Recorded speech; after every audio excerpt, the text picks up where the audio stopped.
সকাল সকাল ঘুম থেকে উঠে ঘরগুলো ঝাড় দিয়ে উঠানটা ঝাড় দিচ্ছিলাম। আর বাসি বাসনের কোনো ঝামেলাই নেই, কারণ কালকে রাতেই আমি মেজে রেখেছি। তারপর মুখ ধুয়ে চলে এসেছি এই যে কাঁঠাল কাটতে। কাঁঠাল কাটা একদম বিরক্তিকর একটা জিনিস। কাঁঠাল তো আমি ভালো খাই, কিন্তু কাটতে কার ভালো লাগে।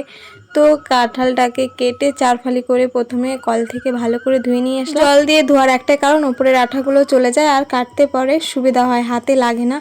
তারপর এই যে কাঁঠাল কাটা শুরু করে দিই। কাঁঠাল কাটা খুবই বিরক্তিকর একটা জিনিস, খেতে হলে তো কাটতে হবেই, আমাকেই কাটতে হবে, কারণ তোমরা তো জানোই যে আমার মানি। আর এদিকে ঠাকুমা বাড়ি নেই, ঠাকুমা বাড়ি থাকলে আমাকে রসুনটা ছাড়িয়ে দিতে পারতো, তো একা একাই করতে হচ্ছে। সেদ্ধ বসিয়ে দিয়েছি কাঁঠালটা। আর কাঁঠাল রান্না করা ঝামেলা, সেদ্ধ করো এ করো, অনেকটাই ঝামেলা করা জিনিস। কাঁঠাল সিদ্ধ হতে হতে আমি পেঁয়াজ রসুন আদা সমস্ত মশলার জিনিস গুছিয়ে ফেলছিলাম।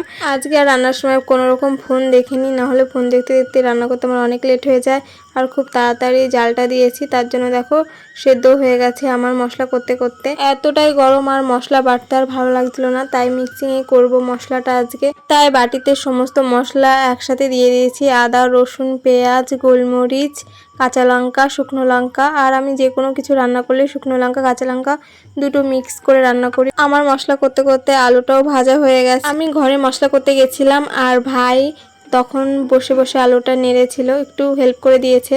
দেখো আমার মশলাটা কষানো কমপ্লিট, এখন কাঁঠালটাও দিয়ে দিয়েছি। আর তোমরা কে কে কাঁঠাল ভালো খাও অবশ্যই কমেন্টে জানিও। কাঁঠালের তরকারিতে কেউ বেশি একটা আলু দেয় না, কিন্তু আমি দিয়েছি, কারণ আমার ভাই কাঁঠাল খায় না। ওই আলু দিয়ে আর একটু হালকা হালকা গ্রেভি থাকবে, সেটা দিয়েই ভাত খাবে। ওর জন্য দেখো আমার কাঁঠাল রান্না অলমোস্ট রেডি।